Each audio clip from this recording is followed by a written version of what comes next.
So straight out of the university, probably done with NYC or just straight out of school and you want to start applying for a job, you need a CV. CV, resume, whatever. At this phase, you need something that introduces you to the recruiters to say, so and so person is here, this is who the person is. And what we'll be talking about in this video is how to structure and arrange your CV. When I am editing this video, if I get to that comfort level where I decide I want to show my first ever CV that I used for application, just maybe I would. Okay, maybe I would. I'll just show you guys a brief of it. I'm not sure yet.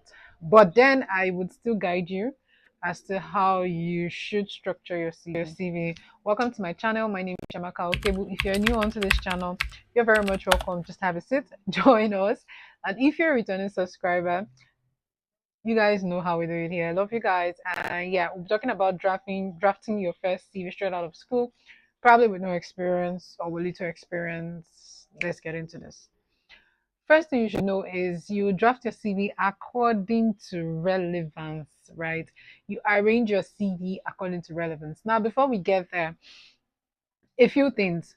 The first part of your CV has your name. There is no need for your age. The only time you might want to put your age is if the job you're applying for was specific about age. Even for most graduate trainees, you don't have to put your age because there's usually a recruitment portal where you enter your year, and based on the year you enter, they know your age and they use that to screen out, right? There's no need for your gender except you were asked to except it's a job for only female. But even then, if there's a portal, you'd have selected your gender. All right. So there's certain things that you do not necessarily need. All of those things, your height, no, no, no, no, no, no. You do not need all of those things. But yeah, you need your name. Some things are arguable, right? I do not put my exact house address on my CV. And the reason why I do not put that is you and I know that at some point when you see Ogba and some place in Lekki, you know it's a scam, right? And because you're applying, you're not necessarily previewing the company who is recruiting at that point in time. You're applying based on if they get back to me, then I would know if this company is real. So why put your house address if you could be applying to a scam? What it does for me simply is that I can apply to 1,001 companies, and I know that the only thing they have about me would be my email address and my phone number, right? So what I do is I put Lagos, Nigeria. It does not mean that you cannot put your full home address. I think sometime last year, 2 years ago, um, yeah, a lot of people started taking out their full address because of security reasons. The only time you might want to put your full house address, which I still do not think, is maybe the job is specific to say maybe Festac and its environs, Ogba and its environs, Ikeja and its environs, Lekki and its environs, Aja. But then you can just put Aja this, right? But then there is no issue with you putting your full house address, okay? There's absolutely no qualms. There's no issue. So once you have your name, you have your house address, your email, your LinkedIn profile, and your phone number. I beg you in the name of God, whatever you do, ensure that the phone number you have on your email address, on your CV is working. Ensure that it is working. I have referred people for a job where one person, the phone number wasn't going through. They had to reach out to someone to reach out to me. Then I reached out to her just to realize that for her to get back to me and tell me that, oh, sorry, the phone number on my application is actually wrong. The phone number on your CV that you've used to apply for multiple jobs and complain that you do not have a job is wrong. Recently, they couldn't reach one person. They tried calling her. Recruiter had to reach out to me like, "Come, I'm calling so candidate that you referred. What's up?" Person isn't responding. As much as possible, try not to disgrace yourself and the person referring you. Please, there are tiny little bits that should just scale through, like your phone number, because when recruiters send an email, they will send most times call you to follow up to ensure that you've received the email and all of that. So just try as much as possible to clear that. So once you have that, your LinkedIn profile as well, you have all of those details up there. The next part is your professional objective. Keep it as brief as possible. You are just starting. I usually end mine with a company for mutual growth and benefits. So you're a seasoned professional, or you are a graduate, or you are a critical thinker with experience in maybe sales, project management, or event planning or administration. Most times when you're leaving school, you find out that most people use administration, right? Or customer service. Um, with a keen eye for detail. I'm looking for an opportunity or a challenging opportunity in a work environment that would challenge my skills. So you have said I've said multiple challenge, so you have to remove that. I'm trying to remember what my first CV looks like, right? But yeah, looking for an opportunity, a challenging opportunity in a dynamic environment that would utilize my skills for mutual benefit and growth. Bam. What you're essentially saying is that you have experience, so but you're looking for an opportunity in an organization that would help you, that you can give something to, and would also learn from that organization. So over time, as your CV becomes stronger, you can then start taking out those words and start talking about how you are achieving business goals, this, that. But in the meantime, when you do not have that experience, yeah, I think that would work. That is Act One, Scene One. Now, I had mentioned that you should arrange your CV according to relevance. Today, I think on my CV, the next thing you would see on someone like me, I think the next on my CV right now is my skills. But starting out, I don't think that was always there. I think the next thing should be that you should be your education, because that's the most relevant thing you have right now. All right, it's your education. What did you study and when did you graduate? Now, if you graduated, I do not advise that you put what you graduated with. But if you graduated with a first class, put it on your CV. Okay, brag. See, the thing with workplace is, well, you need to be able to brag right, brag at the right time, brag to the right person. Put it on your CV. It makes you stand out. Yes, yes. I've seen a number of times where they'll be like, "Oh, that guy that had first class, that's the guy." Yes, so that guy is called. You will see if it's a graduate trainee um recruitment. Graduate trainee is really large. You can be posted to any unit. You see team leads or departmental heads already struggling that no, they want that particular person. If it's a small organization that everybody's privy to that information. But you also see MDs saying yes, they want to recruit that particular person. So it sort of gives you an edge, because getting a first class is not easy. It is not beans. If it is beans, all of us would have had a first class. My current CV today. So I have a first class with a distinction in my master's, my MBA. It is on my CV till today. And I know how my boss brags about me, given that it is also commensurate to how I work, right? So my master's, my first class is not just first class in mouth. It is backed um by actual work, like at the show working, right? That's the only way I can explain the show working. So everywhere I've worked, it's always been that thing. Like it's always been a thing of pride for my bosses, right? Say that, yeah. And so even when someone else is hailing me, like, and she also have a first class, the thing is, it could also go wrong, right? If you're not doing so well at the office, your first class will be questioned. But then, not to digress, you need to even get in. So I'm saying that if you have a first class, please put it on your CV. Write it there that you have a first class. Okay. For second class upper, I do not know. You could just take that out. It's fine, or leave it. It doesn't harm anybody. But for first class people, put it on your CV, I beg. Because it doesn't even take a lot of space. That is what I would say. That's my personal opinion. And then disclaimer for this entire video, I should have even done it at the beginning. I'm not an HR professional. I am giving you from my own personal experience and experience of others, my friends. Okay, so that someone doesn't say Chamaka said, Chamaka did not say, please. Chamaka is not a HR professional. So take my advice, take the one you want to take, and disregard the one you want to disregard. But I will not lead you astray. I won't lead you astray, okay?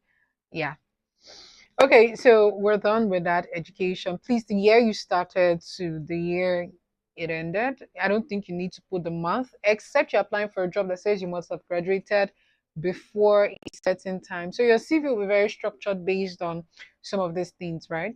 And then maybe you are affected by month, or you want to clarify. So if they say you must have graduated within a party before a particular month in a year, and you graduated that year before that month, you might want to put the month.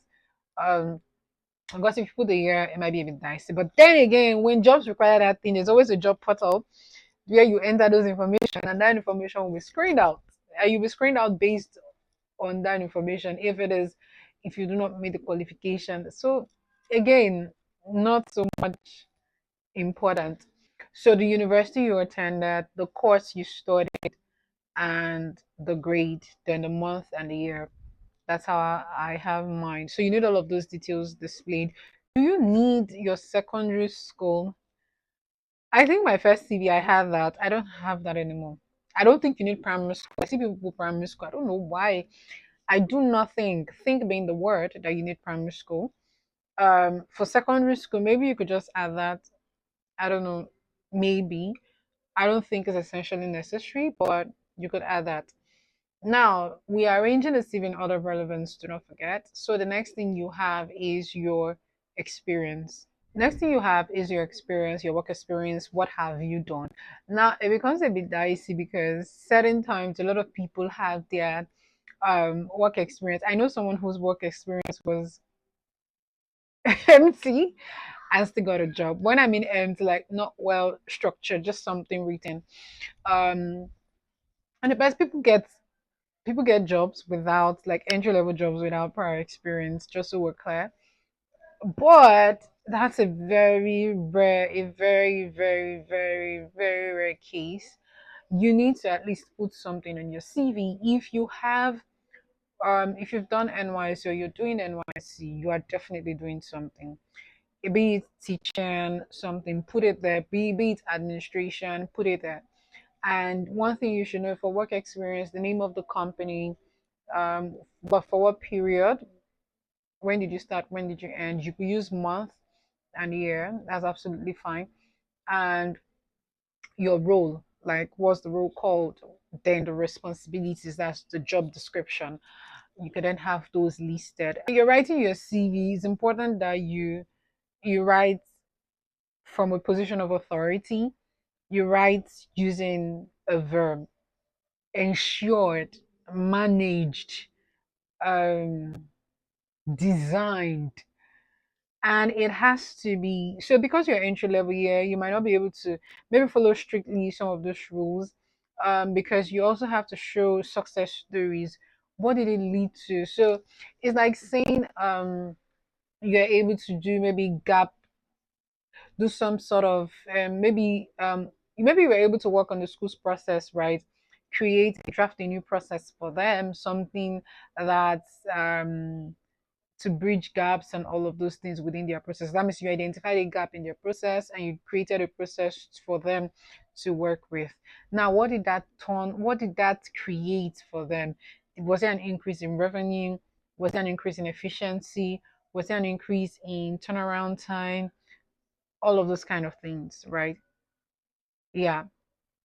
It's important that if you've done anything like that, you need to capture all of those because that is what will set you apart from others. Now I'm going to do a different video talking about where you can find some of this experience, yeah, that you can put on your CV and how to maybe structure them. My first CV, I was working in a church as it wasn't a structured job. I was able to structure it and put it on my CV, and that got me a job in a company as a customer service front facing employee, right? Because they were transferable skills. So I'm saying, do you count money in church? Do you work as a secretary in church? Are you in any committee? Have you organized any event? These are some of the things that you can put on your CV.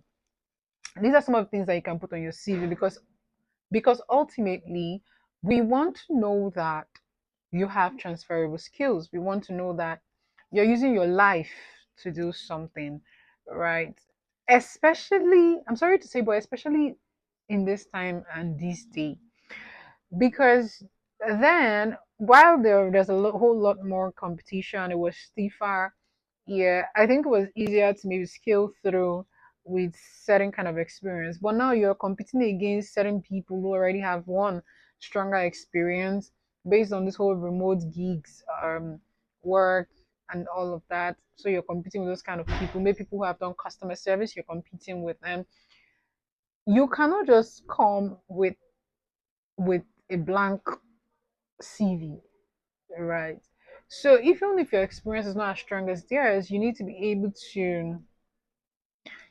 to capture it in such a way that um it's you can sell it, like the person reading your CV would be sold. I think that's the important thing. Whosoever is reading your CV will be sold.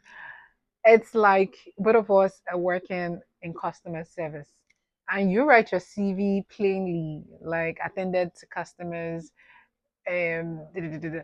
But I write my CV saying I was responsible for um I was responsible for positive experience across all customer touch points.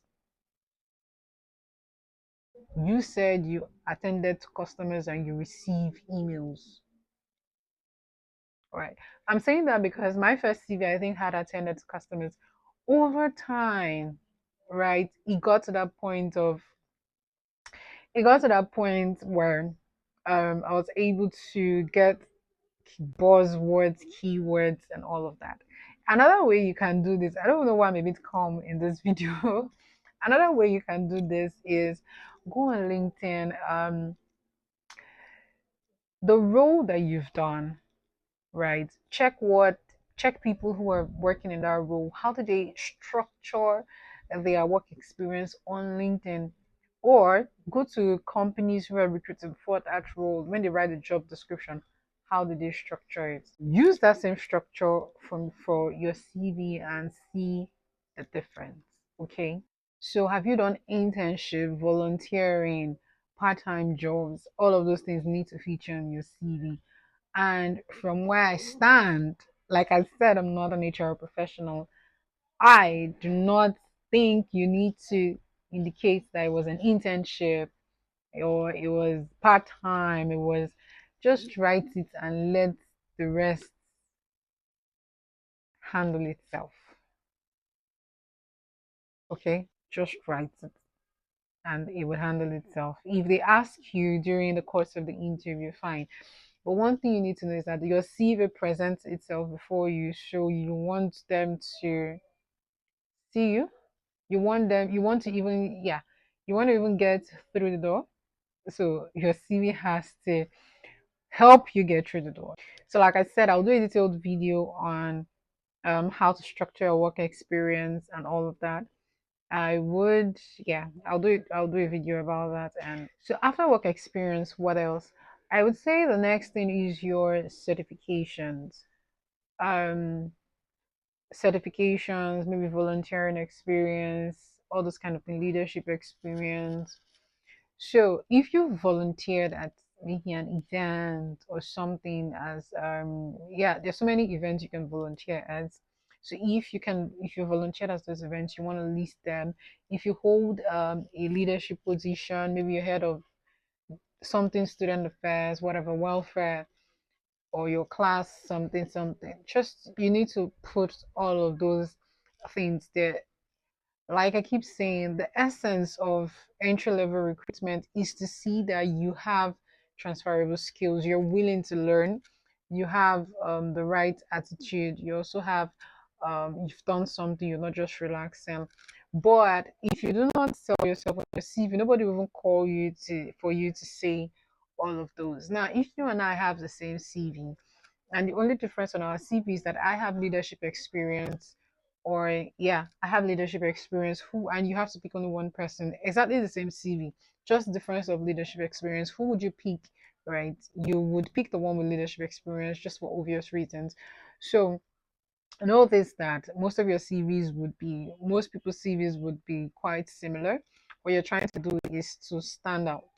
Okay, you're trying to stand out. So yeah, you need to ensure that you need to be able to add all of these things that would boost your CV. If you've done certifications, include them. Now, I say this that you need to do certifications as little as possible. Though for graduate training, maybe they do not,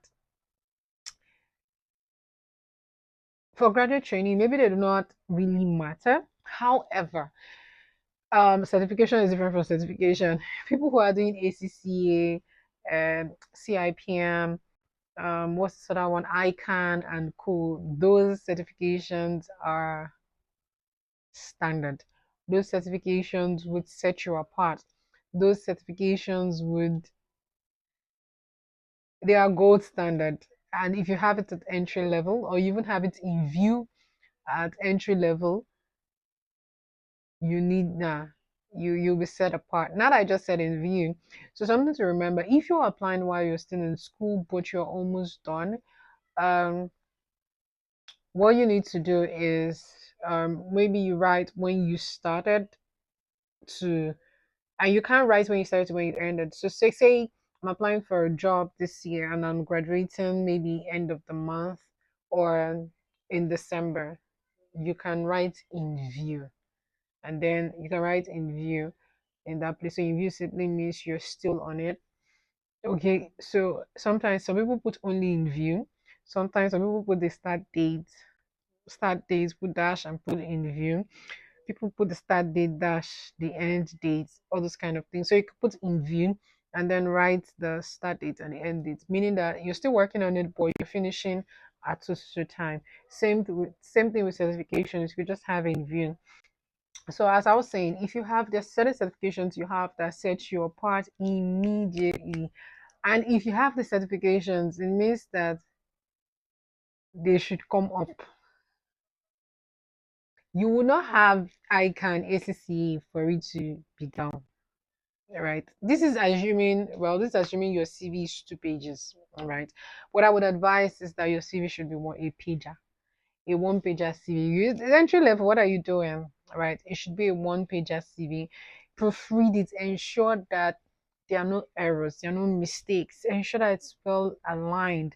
Your numbers on your and dates, if they are on the left, let all dates be on the left. If you're having bullet points, the bullet points should be exactly the same bullet points.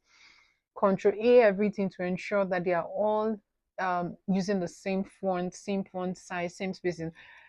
You think these things do not matter, but they actually do matter because people review a lot of CVs. For someone who reviews a lot of documents, if I open a document, right, and the font is different, I will know. It will be the first thing I would see, right? And because you're looking for a job, you might say it's unfair, but if I want 3 people, I have 5 CVs, and I'm finding it difficult to pick, and every other person's CV is neat, spellings are correct, everything checks out, but yours has comma. But who should I drop? Remember that it's not a game. I need to drop one person. Who should I drop? Right. So that's just it. So at any point in time, you want your chances to be high up here. That's the point. You don't want a situation of, oh no, no, no, no, no. We don't do that. We don't do regret here. So certifications, volunteering, these things show um progression. It shows that you're not just stagnant. It shows that you're willing to actually learn. It shows that you are moved to gaining knowledge and all of those things, which is what basically employers are looking out for. Entry level, your leadership skills, your communication skills, which your CV is already a type of communication which is written. Then how are you willing to learn? Are you open to learning? If you're open to learning prior to now, okay, what have you done? Or are you just waiting for opportunities falling on your lap? Do you take initiative? Right, yeah, that would be the word. So that's it. The final part is references. Of course, we know references available on request. Yeah, that's what has always been on my CV board. It's okay if you want to put someone's name. You should have told the person, right? You put the person's name, a person's phone number, and what the person does, maybe like the role or something. Yeah, or just the name and the phone number. But most people have it available on request because why? Okay, so this was quite a relaxing video for some reason. I do not know. All right, guys. I hope you implement some of this. I will just do a recap. Ensure that your work experience is written in verbs, right? Ensure that your work experience is written in verbs and in action and not just um anyhow. Ensure also that you're able to write results, what you've achieved, what you did, what did it lead to, right? That sets you apart as well. Proofread. It could just be a one pager, it's absolutely fine. You're just starting, nobody needs a two-page CV when they're just starting. Arrange in order of relevance as well. What do you think you want the recruiters to see when they first get your CV? Remember, they just have about a minute or two to skim and scan through. Nobody is going to be um calming down to read your CV. They have a lot of CVs to go through. So you're trying to capture their attention one, and that's it. So yeah, these are some of the tips I have for drafting your first CV. Let me know in the comment section what you would like to do. I'm thinking here on my seat that we could do a CV review session. You send me your CV and I would review and give you feedback. But I'm thinking that I would review it openly on YouTube. What we could do is that I could take out your name, right? So you just have your experience, your um your work experience, your details, every other details away from your name and the top part, what's it called?